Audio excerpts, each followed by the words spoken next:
Hello, everyone. This is Mike from Dimensional Walking. In today's episode, we're going to call Can Bigfoot Sasquatch be a bad player? Or is he just overprotective of their territory?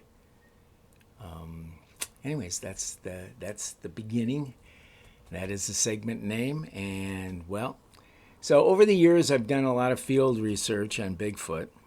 And I'm gonna use the word Bigfoot and Sasquatch interchangeable because obviously they're the same thing.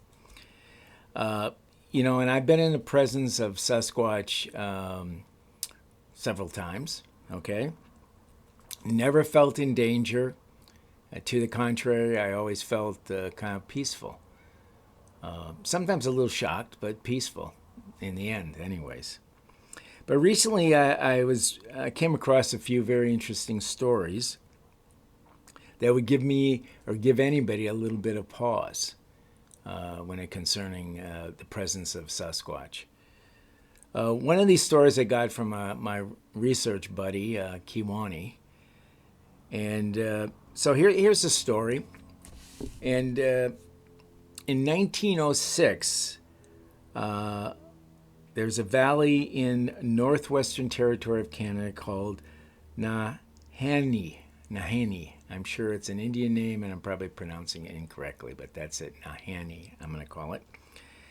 And it was a heavily prospected area of Canada for prospecting for gold, of course. And so there was a priest that had a small mission by the river. And one day he found, close to his mission, he found this man that was very, very sick. He had fever or something. So he took him back to his mission and he nursed him back to good health. And once the man became where he could talk, etc., he told the priest about this story. He said it was quite horrifying.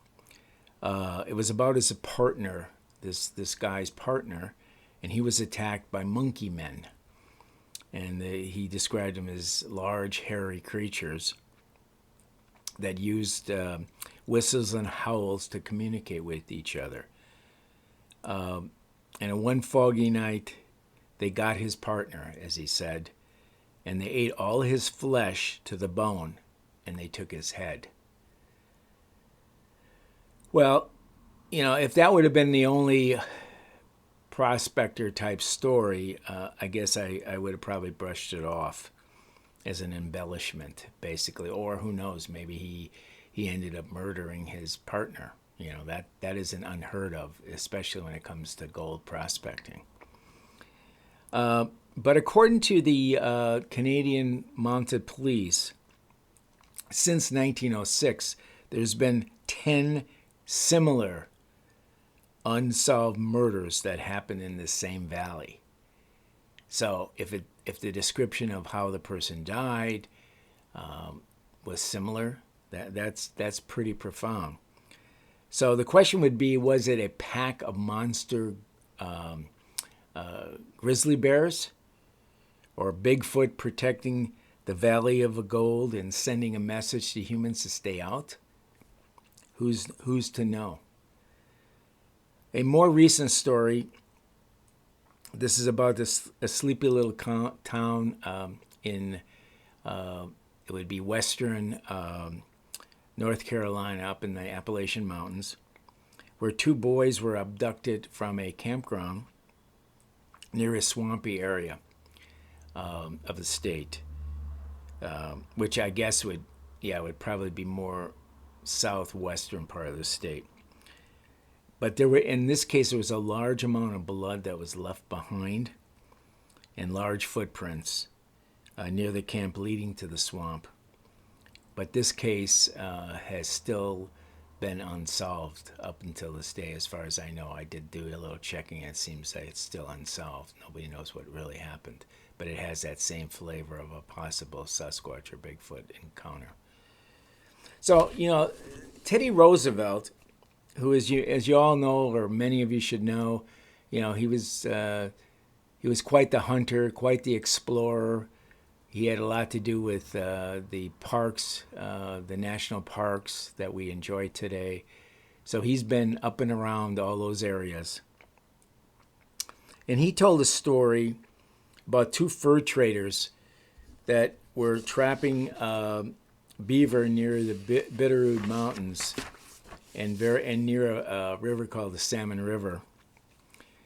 So the two trappers were warned by locals not to go into a particular area because of the strange events that had happened in the past.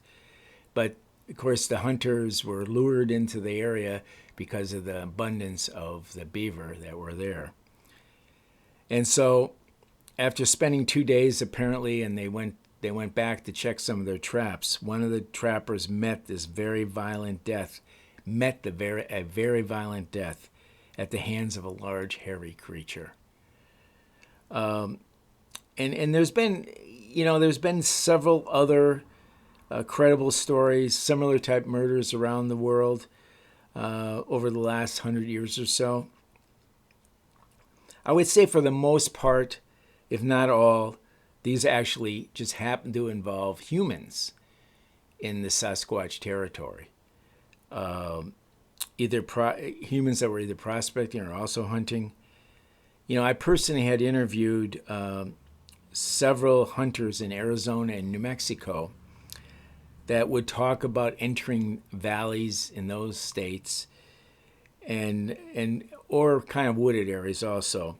And there was a lot of strange hollering and screams that would happen. Rocks would be thrown at them, and they were feeling quite threatened by them, which basically made those particular hunters leave quite quickly. And, of course, they all survived because they told me the stories, right? So, what can we tell from these stories? So is it just Bigfoot defending their territory, basically to the death? Or are these actually rogue Sasquatch that are rogue from a standpoint that they're kind of super predators? Like I talk about super predators like the X creatures that I've talked about in other videos. I don't really know. I think there is some rogue Sasquatch out there, though. And I think there has to be a little bit of word of caution. I personally believe, though, this violence is very rare. I would say 99% of the encounters people have with Sasquatch are peaceful. They may just be, catching a view of one walking through the woods, etc. I mean, I've had people that had encounters where they were right in front of them. And even though it scared the bejesus out of the witnesses, the Sasquatch didn't make any violent advances towards them. So the bottom line is Sasquatch people will warn you that you're not welcome. Send them some good vibes and leave the area as quickly as possible, and you'll survive the encounter for sure. One of the things I always tell people is before you go to bed, sleep tight. That knocking on your exterior wall is only a Sasquatch saying goodnight. So with that said, we need your subscriptions. We need your views, of course. Set your notification. Anyways, and if you want to comment on similar things you might have encountered with Sasquatch, please send it to dimensionalwalking@gmail.com, or you can comment here. Have a great day. Thanks a lot. Bye-bye.